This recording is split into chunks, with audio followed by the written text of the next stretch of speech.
nga bwe tunoonya justice kwani omutuufu eyebaka ku mwana ono. Kigambibwa nti Haji bw'abadde tali mu maka ge, omwami ono kaziwe Luutu abadde asula mu maka muno ag'omusajja. Era Haji yali asanzeeko Haji kaziwe ono mu maka ge, yali asanzeeko kaziwe mu maka ge. Era yali akutteko mukazi we n'endagamuntu eno eri mannya ga kaziwe. Bigambo bya Haji. Era Haji agamba tewali muntu yenna amukuba. Bamuyita kaziwe. Kaziwe ono yayonoonya amaka gange. Era mwami Luutu kaziwe ng'amanya ge bwe gali kaziwe Luutu. Yajja mu maka gange, amaka agaali ag'essanyu, amaka agaalina emirembe. Omukasajja oyo lwayingira mu maka gange teyaddamu kundabya ku ssanyu n'omulundi n'ogumu.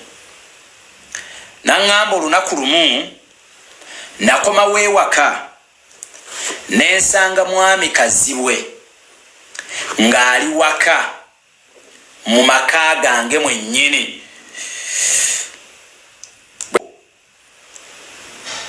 Omukazi n'ateekawo olutalo olw'amaanyi, era bw'atyo omwami kaziwe n'adduka n'agenda.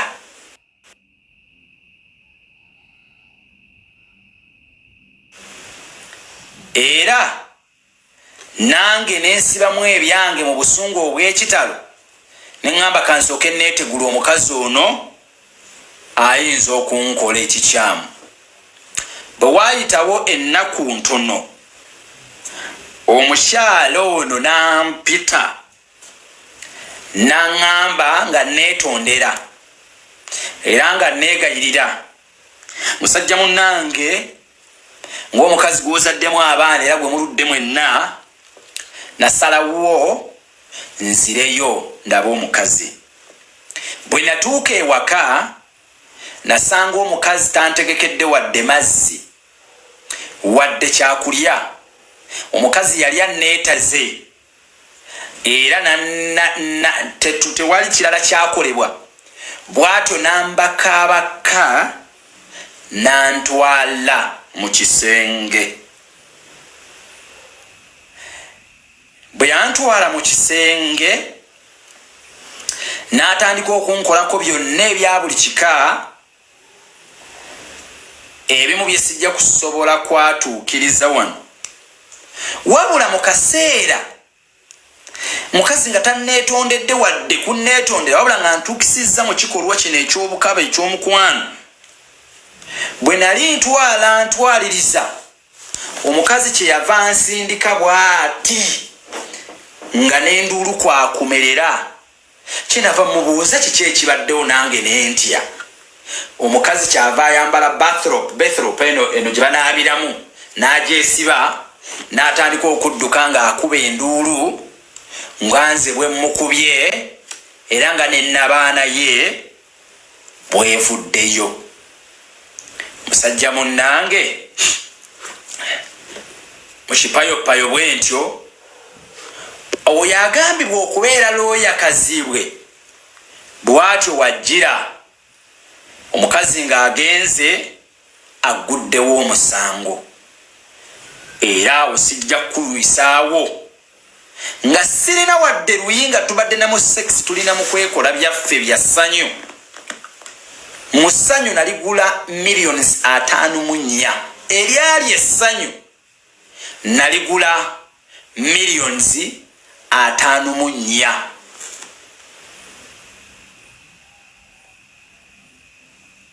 Naligula millions 54. Mwami kaziwe bw'atyo atandika okwonoona obulamu bwange. Bino byonna nga bigenda mu maaso, nze nali simanyi nti bano ntegeeragana yaabwe yali egenze wala. Era lumu mba neefulukuta mu nnyumba wengwira ku national ID eyaliko amannya ga Hajjati Zuula Kaweddemu. Kinava mbuuza omukazi ti ate Kaweddemu yaani? Mukazi yavanziramu nti oyo mukwano gwange. Kinava mubuuza ti mukwano gwo kyoyo gwotuuka okuteeka ku ndagamuntu nga nze bbaawo simanyi, ng'era amannya ge mbadde mmanyi agali ku national ID gabadde gange, kubanga national ID bulijjo gye tukolerako byonna ebadde mu mannya ga Hajjati Zuula Mwizeerwa. Kati ate eno eya Kaweddemu eno naki mu maka gange. Omusakazi kyeyava atandika okwekalakaasa n'okuteekawo embeera yonna era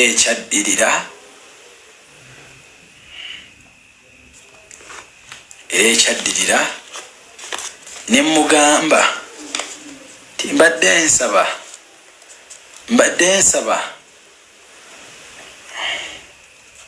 otereeze ku kyendagamuntu eno nga bw'omanyi ndi musajja wa bigambo bitono ebyange we byakoma. Embeera yatandika okukyuka awaka wange. Mukazi yatandika okukyuka buli lunaku nga tampa na kitiibwa, okuboggoka, okunnangira, okunvuma okw'olutatadde, obutafaayo ku birina okukolebwa ewaka ng'omukazi,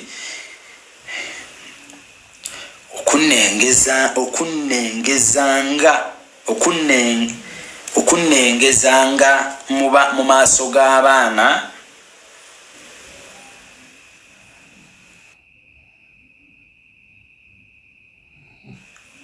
okwa buli lunaku. Musajja munnange nayongera okutya, nayongeranga okutya.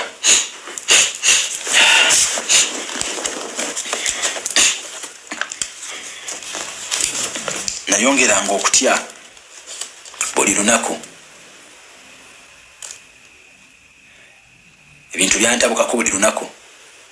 Embeera yayongera okukyuka buli lunaku nga sikyalina wenzija mirembe.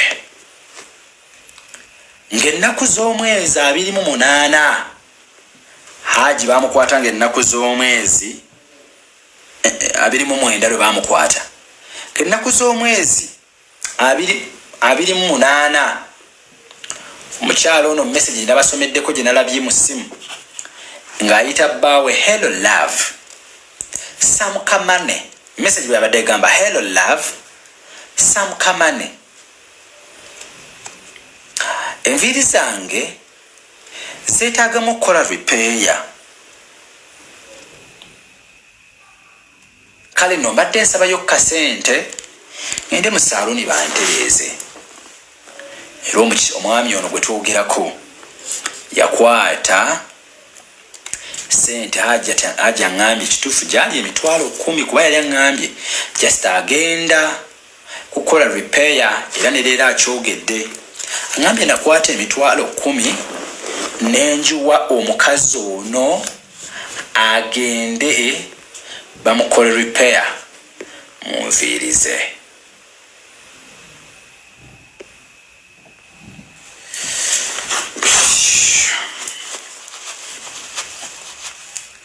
Era nabwe kitugumira Uganda agenda mu maaso n'okubanga ongobere ne muwa agenda akole repair munviirize.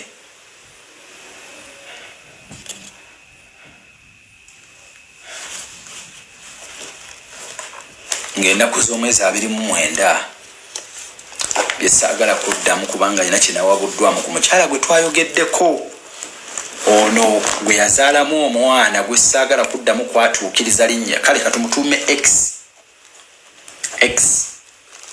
gwe yazaalamu omwana lyerinnya lye tumutuumye mu k'olunaku olw'olwaleero.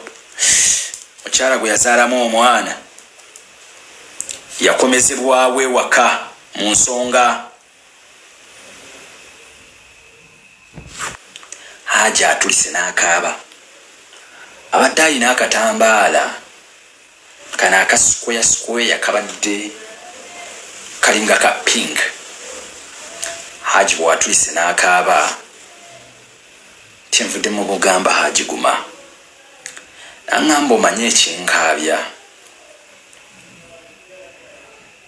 kwe kubanga neewuunya abantu besimanyi, abantu ab'amaanyi nga mmwe bamamba Silivia Autoparts besaalowoozaako okubanga ovudde gy'ovudde ne weeteekamu amafuta n'otasooka kunsalira musango n'oyagala osooka otuuke ku ground olabe kyempitamu.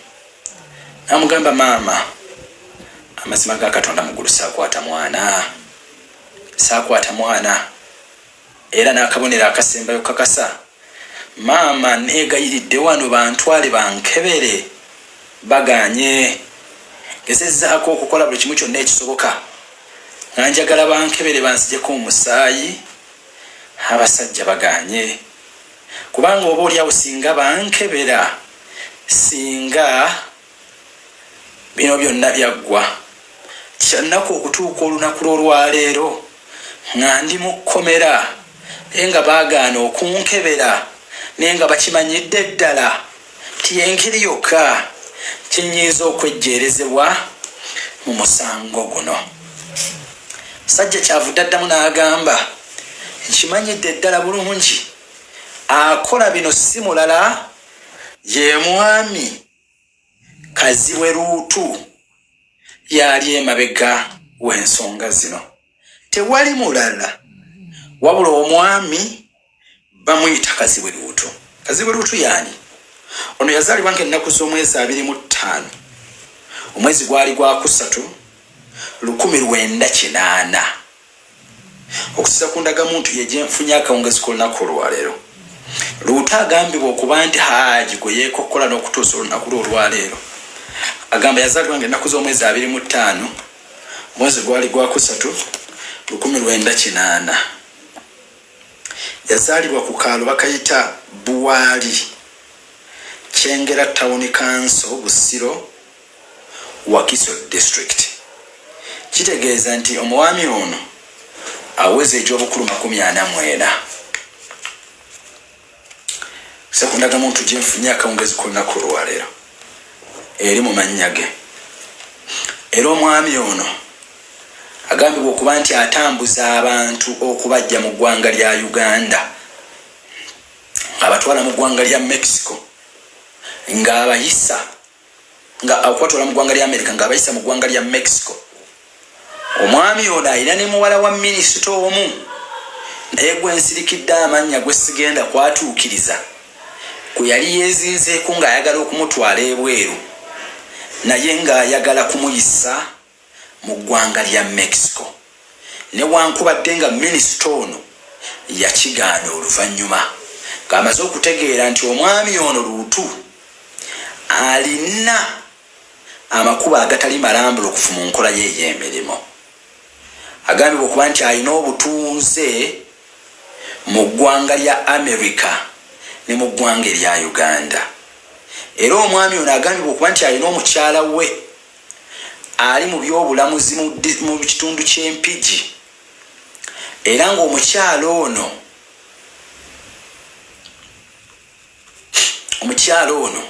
ti omwami ono yamuggyako abaana be n'abatwala mu ggwanga lya Mexico. Ti era omwami ono gwe twogerako Luutu alina enkola ye ey'okugwiranga abakazi bano abakooye abalina ku busente nga balina ku baana n'abaggulako olukwanokwano olw'okugezaako okubezza abaggyeko eby'obugagga. Era ng'ezimu ku koodi ze zaakola kwe kuwooninga abaana bo n'akusuubiza nti babatwala mu Amerika.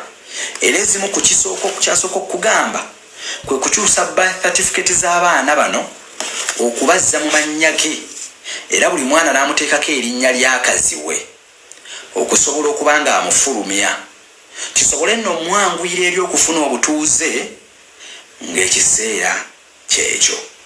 era ezimu ku nsonga ezayanguyiza Hajjati okwetuuma erinnya Kazibwe ng'akyali mu maka ga Mwizeera yali nkola ya mupango gwa kwagala kufuluma ggwanga, era ng'ekigendererwa kye bwe byali bituuse mu makkati awo balina ssente obugagga bwe baali beetaaga, nga balina okupangapanga okulabika nga Haji bamuggyamu akasente. Bwe bamala omumuggyamu akasente bo balinnye bagende mu ggwanga lya America. Tebaakoma ku ekyo, bagenda mu nnira ne bakyusa abaana b'omukyala Nakisuyi, abaana Bahaji bonna n'Abamiisi Kintu n'Abamutebi ne babawa amannya ga Kazibwe, era abaana abasinga bali mu mannya ga Kazibwe newankwadde nga abamu babawadde bataata abalala, era nga waliwo oluko olugwiriddwamu olw'omukyala lwali mu kukukuta. Era olwayo njagala kutegeeza nti eriyo n'essimu ekubiddwa awantu awamu gye sigenda kugamba etukakasizza ensonga zino, era nti omukyala akola butaweera newankubadde nga bw'aba tannabikyusa okusinziira ku mawulire genfunye. Bw'aba nga abadde tannabikyusa ayinza obutaddamu kubikyusa kubanga waliwo ekikoleddwa. Bw'aba nga tannabikyusa waliwo ekikoleddwa ekiyinza okumufuukira ekiyinza omuzaalira akabasa. Kugambye gwagoberera era gwagenda mu maaso n'okubanga ogoberera puroguramu eno. Nkujjukiza tulina ka YouTube channel kaffe bakayita Next Edition TV. Embeeza eno yonna okuva lwe yatandika mpaka ne weeri ogenda kuba ogifuna.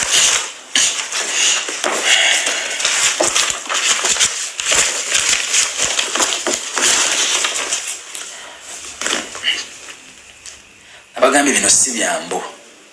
Lwe tubadde tuli mu byambumbumbu bya parapase katuyingede kye tuyita details.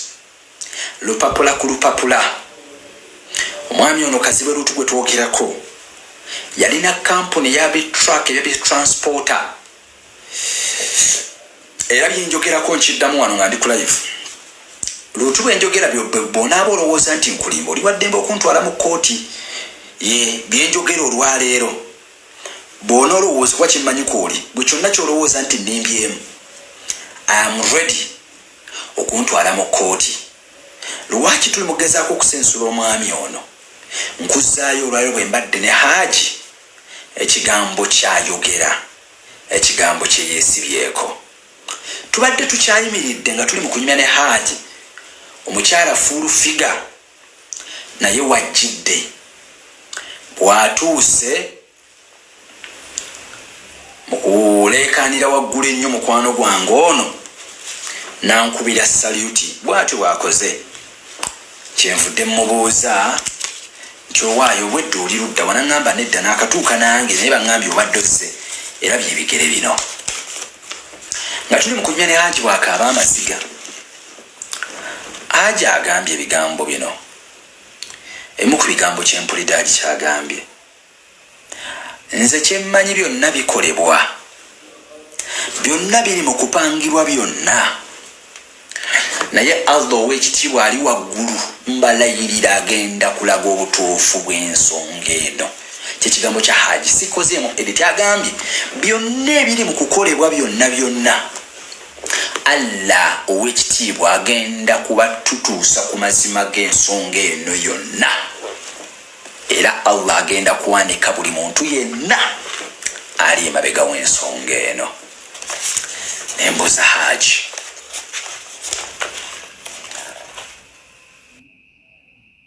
lwaki? Naŋŋamba abantu abazze okundaba ensi abali mu kulumuka okujja okundaba, abali mu kweyiwa wano okujja okundaba, ke kabonero akongera okunkakasa oba oli awo nti ddala Katonda akolera mu bantu era ayise mu bantu okumponya olumbe luno olubadde lumaliridde okusaanyaawo obulamu bwange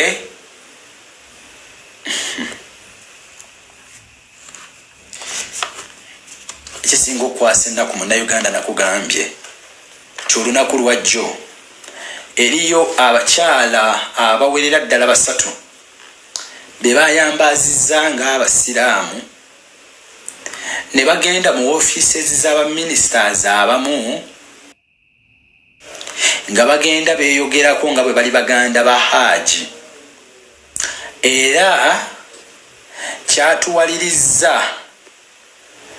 ku baministers abamu ab'omutima omulungi abamu ku balwanyi ne batutegeezaako twawalirizza okutwala basisita ba Hajji bonna okubatunuza mu maaso g'abaministers bano besigenda kwogera era ne tubabuuza ku baganda ba Hajji ku bakyala abo abajja kuliko bano tumugamba ono yavunaanyizibwa ku byobugagga bya Hajji byonna ono yavunaanyizibwa ku kino kyonna twabadde ne baganda ba Hajji bali 3 abaawo ab'obuwala ensi bonna beemanyi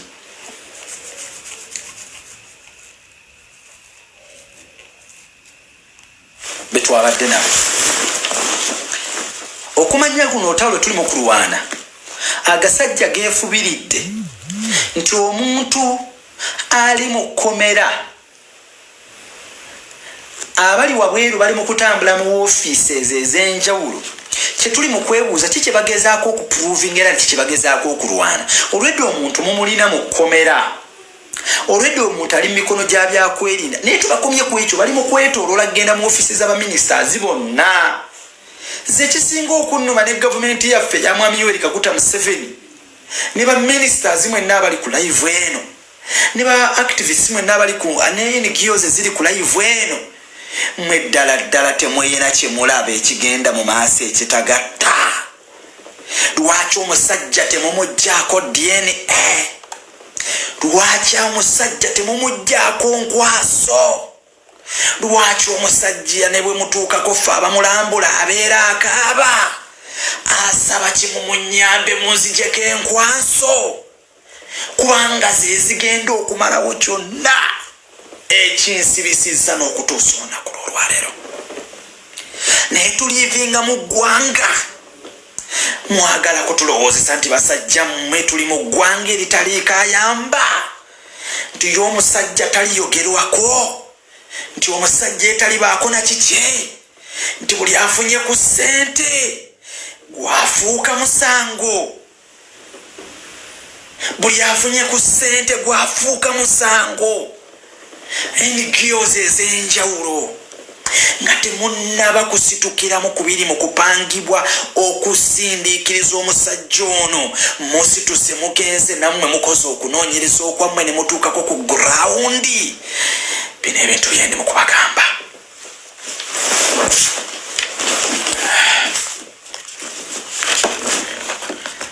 Munnayuganda angoberera Hajji ekigambo kimu kyekyo kyagamba mbuuziza Hajji ku bintu bibadde bingi mu kkomera ne mugamba Hajji bino ebintu obirabawa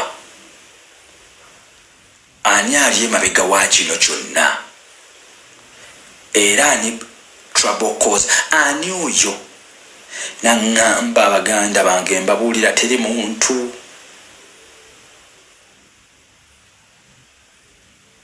asinze kwonoona nsonga eno nga mwami kazibwe amugamba wangi naŋŋamba ampita bambi na kanso aŋŋambye kanso nkubuulira amazima tewali muntu asinze kwonoona nsonga eno nga mwami kazibwe ono gwe nakugambyeko ku ndagamuntu ye eraga nti yazaalibwa nga ennaku z'omwezi 25 omwezi gwali gwa 1908 ku kyalo Buwaali Kyengera Town Council Busiro Wakiso District. Jukira Munnayuganda Hajji ne mubuuza ku kyalooya we agambibwa okuba nti naye waliwo ebirowoozebwa tiyandibeere emabega w'okwagala okusaanyaawo obulamu bwa Hajji. Hajji anzizeemu bw'ati: mwami Kenny Nsubuga tabeerangako looya wange, wabula waaliwo omusango gumu gwe yajjamu n'akwatagana ne looya omulala bannyambe, naye era omusango gwe gumu nawunzika ngusaasaanyizzaako era nga banzigyemu $5,400,000 ziri ze nabagambyeko. Era oyo mwami Kenny bwe nabadde mukyaziza ku live yazoogeddeko naŋŋamba naye tabeerangako looya wange. Bino bye mbagamba bye bivudde eri. Kyokka bwe nabadde nyumya ne Kenny yankakasiza mbu ye looya wa famire eno. Oyo Kenny abamumanyi Nsubuga yasimbako ne ku Mukono North, yasimbako mu Mukono North awo. Omwami oyo yesimbawo ko kubwa member wa parliament Mukono North. Munnayuganda gwangoberera era gwagenda mu maaso n'okubanga ongoberera wano ku mukutu gwange. Hajji abisambaze ono tabeerangako looya we, wabula ye ebbanga lyonna lyamwesemberezaako libadde lyakumwagazisanga ensonga esimu kuggweranga nga Hajji ataddemu gamba ng'okwagala okutunda ebintu. Era jjukira nakugambyeko nti kaseera katono nnyo ke natuddeko n'omwami ono ye yabadde tayogera kimu bibiri ng'ayogera kimu ku nnyumba za Hajji zitundibwe, Hajji ataasibwe. Ye buli kadde mu kwogera abadde ayogera kimu zitundibwe, Hajji ataasibwe, wamu n'abaami abalala be yabadde nabo.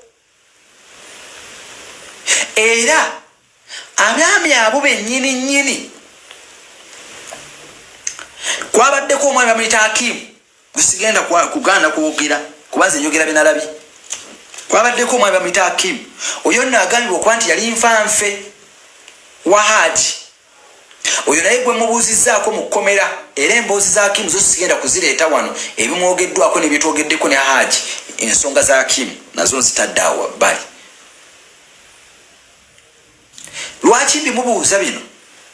Kwe kwagala okutegeera bantu kika ki be tudiiringa nabo, bantu ki be tulina okwesigisa ebyaama bino, bantu ki be tulina okulwana nabo luno olutalo, kubanga kyategerekeze nti eriyo abakyala abategekeddwa mwami Kazibwe ne banne batandika okutambula mu woofiisi ez'enjawulo, era ng'amawulire gennina olunaku lw'olwaleero akadde konna tugenda kuba kuleetera wano ng'ensi ebaanise.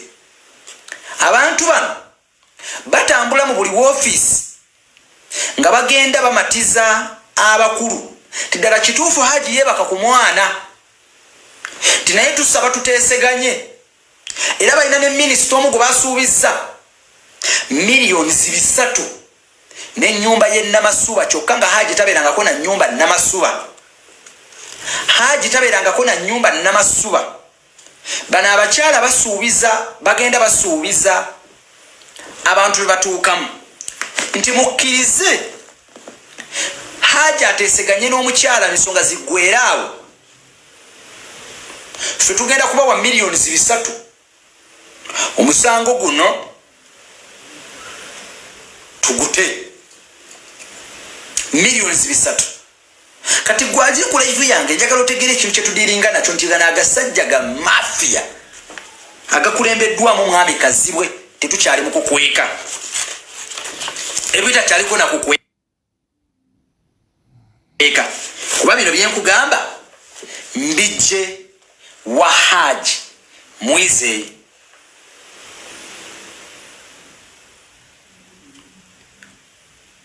Nga tuli mu kunyumya ne Hajji eri abasirikale abazze ne bantegeeza nga Hajji we baagala okumukyusa bamuteeke mu kisenge ekirala wetuyinza okwogera ne kubanga wetubadde wa butimba ate wabaawo ebbugumu ne baŋŋaana edda leka tumuteeke wali awagazi osobole okufuna omwagaanya ogwogera ne Hajji ekimala.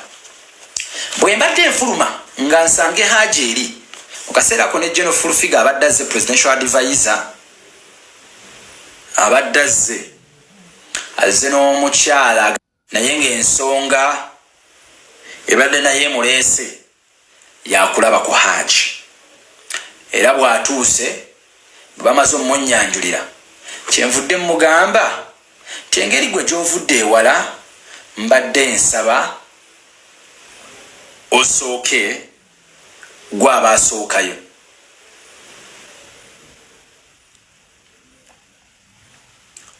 etwogera ne Hajji omwami kazibwe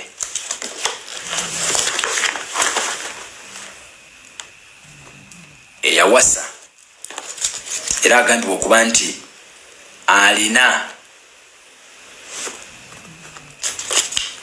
alina obutuuze mu ggwanga lya America. Tusazeewo olunaku lw'olwaleero okuwandiikira embasi y'eggwanga lya America wamu ne balooya abakugu betubadde nabo mu nsonga zino, okuwandiikira eggwanga lya America nga twemulugunya ku mwami Kazibwe kubanga kino kyayagala okukola okusitisa musajja munne mu kkomera kinene. Kale no naffe olwekyo tukoze ne looyo omu ku b'amaanyi mu ggwanga kwe kuwandiikira embasi y'eggwanga lya America. Jjukira nti ono Kazibwe gwe twogerako mu mboozi eno abadde awulikika nnyo era ng'atulumya omutwe nga waliwo ebirowoozebwa era ebigambo sibitegedde bwekugyetegereza live eno banaaba tebalisitedde nga tunoonya ekyokukola ababa live nja kuzikebera nja kugenda ku live nsaabwe nzikebere. Omukazi ono okuba nga akola tusazeewo okuwandiikira embasi y'eggwanga lya America nga twemulugunya ku mwami ono. Kigambibwa nti omwami ono emmotoka gy'avuga erimu bustrips obukebera siriimu era nga waliwo n'omuwala agambibwa okuba nti yamubbako omutwalo gwa $. Obujulizi weebuli wano era gwe wenna amanyi omwami gwe twogerako ojja kuleeta naawe points zo ojja kujja mu inbox yange kubanga kati kye twategedde twagala kusooka kukwata ku mwami Kazibwe from today onwards tumusunsule ensi etegeere. Era omwami ono alina muganda we eyawasa kumukonektingamu ku bantu ab'enjawulo naddala abo abanene mu gavumenti. Omwami Kazibwe ono gwe twogerako yawawaabirako n'aradisi w'empigi lumu ku ttaka erigambibwa okubanga yali ayagala kulibba liriraanye n'omuzikiti eri ettaka byenjogerako njagala mu bigoberere bulungi.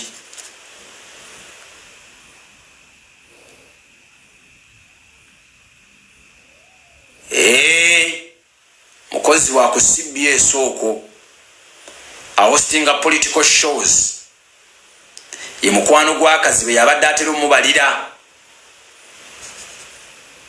ebibalo byonna naddala ku connections ez'enjawulo wano mu gavumenti.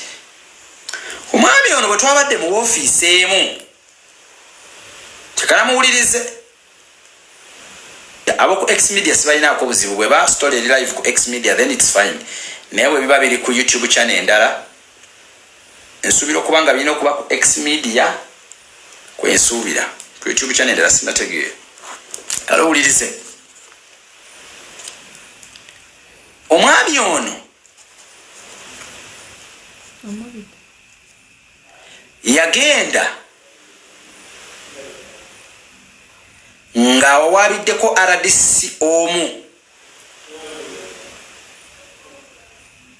ow'empigi nti alina ensonga zamulemesa era mu ofiisi emu gye twabaddemu, in fact ofiisi bbiri ze twabaddemu awo opposite Serena utwabadde awo ofiisi ezibeera awo ng'erinnya lya Kazibwe balimanyi wabula balimanyi nga erinnya lya criminal era anoonyezebwa ng'abadde banoonya dda manduso eyinza okumukwasa.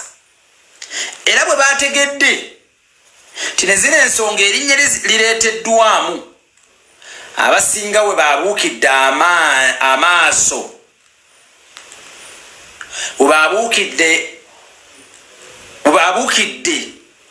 bazibukidde amaaso ne bagamba ono omusajja mugezi era ne bino eby'abantu bye bapanze beefuule basisita ba Hajji ateekeddwa okuba nga yali emabega w'okubala emipiira gino gyonna. Hajji tebakirowoozaako nti ensonga erituuka eno gyetuuse. Ekigendererwa kyabwe kyali kyakumunyigira ku poliisi awo.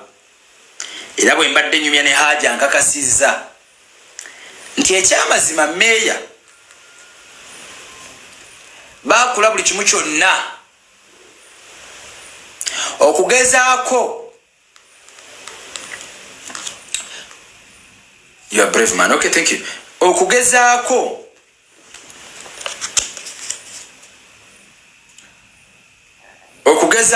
kyemmanyi Kazibu naye awendudde agavubuka ge kwegali wano naye nkugambye kyennimba Kazibu ontwala mu kooti kino nkyogera ndi ku live bwe kyongamba kyenkulimbiridde wano byenkuleetera ate tutandika kuba n'endagamuntu byonna tugenda bibawa.